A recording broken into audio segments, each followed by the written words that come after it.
Mayor Karachi साहब अपनी नीयत ठीक कर लें।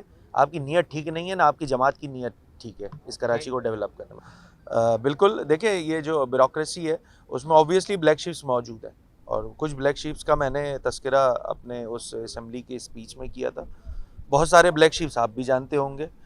हुकूमत की जिम्मेदारी है, हुकूमत वक्त की जिम्मेदारी है कि इन ब्लैक शिप से जान छुड़ाने का वक्त आ गया और पीपल्स पार्टी जैसी जमात जो अपने आप को बहरहाल एक बड़ी सियासी जमात है, उनको अब इनसे जान छुड़ाने का वक्त अब आ गया है। करीब 17 साल गुजर गए। अब कोई एक्सक्यूज़ेस चलेंगे नहीं इस पाकिस्तान पीपल्स पार्टी की सूबाई हुकूमत के साथ, क्योंकि 17 साल का जो पीरियड होता है ये कोई छोटा पीरियड नहीं होता है। इसमें तो पूरा सूबा तोड़ के दोबारा बना देते तो शायद बन जाता अगर नेक नियति से काम होता।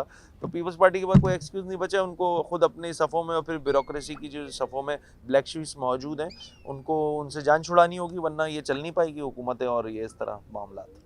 अब आपने स्पेसिफिकली मेरी जमात से रिलेटेड बात कर दी है तो मैं उसको कन्फाइंड नहीं करूँगा, मैं ओवरऑल बात करूँगा। ठीक है, क्या गवर्नेंस ठीक, क्या आप खुद समझते हैं कि गवर्नेंस ठीक है? 75 साल से ज़ायद का अरसा गुजर गया है। आज भी बुनियादी ज़रूरियात ज़िंदगी जो लोगों का राइट है वो मिल रही है लोगों को पीने का पानी मैसर नहीं है। जिस शहर में जो कायद का शहर है, कायद मोहम्मद अली जिन्ना रहमतुल्लाह अलैह, उस शहर में भी उधर की हुकूमत ने लोगों को पीने का साफ पानी नहीं दिया हुआ है। तो इस गवर्नेंस की बात मुझे लगता है कि चीफ साहब ने कही थी और बिल्कुल इसको ठीक करने की ज़रूरत है। हम तो कह रहे हैं कि इन मामलात के हल के लिए भी मुश्तरका हिकमत अमली बनाने की ज़रूरत है, क्योंकि ये बात तो तय हो गई है और ये बात मैंने लास्ट जो असेंबली का प्री बजट का इजलास था उसमें भी वो कहते हैं ना मोहर लगवा दी कि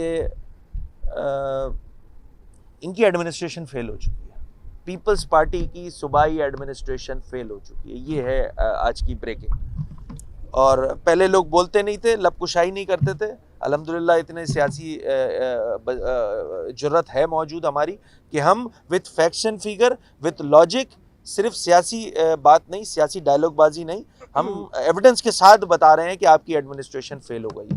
यहाँ रिटायर मुलाजमीन को फैसिलिटेट करने के लिए इदारों के नाम तक तब्दील कर दी जाता है। ये कोई सियासी मसला नहीं है। अगर पाकिस्तान मुआशी दलदल में फंसा हुआ है, दहशतगर्दी की अफरीद आपके सामने है, पिछले दिनों केपी और फिर बलूचिस्तान में जो जाफर एक्सप्रेस वाला वाक़या हुआ है, हमारी law enforcement agencies, front line हमारे जो फोर्सेस हैं, वो दहशतगर्दी के ख़िलाफ़ पूरे पाकिस्तान को तब पूरे पाकिस्तान को जो है वो की ज़िम्मेदारी लेते हुए उनके ख़िलाफ़ एक्शंस ले रहे हैं और दहशतगर्दी का क़लक़मा करने में अपना किरदार अदा कर रहे हैं। आपने देखा जाफ़र एक्सप्रेस पर किस अंदाज से जो है वो पाकिस्तान आर्मी ने हमारे ऑपरेशन किया और जहन्नुम वासिल किया दहशतगर्दों को। फिर केपीके में भी देख रहे हैं कि ये स्पाइक आई है अब अचानक इस दहशतगर्दी की। हम सबको मिल के इसका हमें उनको स्ट्रेंथन करना होगा, अपनी लॉ इन्फोर्समेंट एजेंसीज़ को। इन तमाम मामलात में भी I don't know for what reason Pakistan Tehreek Insaf का रवैया, मतलब सियासी मुखालफत अपनी जगह, मगर रियासत के साथ तो सबकी कमिटमेंट एक जैसी होनी चाहिए। हम सब पाकिस्तानी हैं। उस पर फिर सवालिया निशान उठता है। ये सवाल का जवाब उन्हीं से लिया जाए तो ज़्यादा बेहतर है कि क्यों ऐसे मामलात में कि जहाँ पे सियासत बिल्कुल साइड लाइन हो जानी चाहिए, जब पाकिस्तान सामने होता है तो फिर सियासी और तमाम तफरीक़ें जो हैं वो साइड लाइन हो जाती हैं, फिर पाकिस्तान मुकद्दम होता है। हम तमाम पाकिस्तानी यही समझते हैं और इसी अंदाज से काम करने की ज़रूरत है।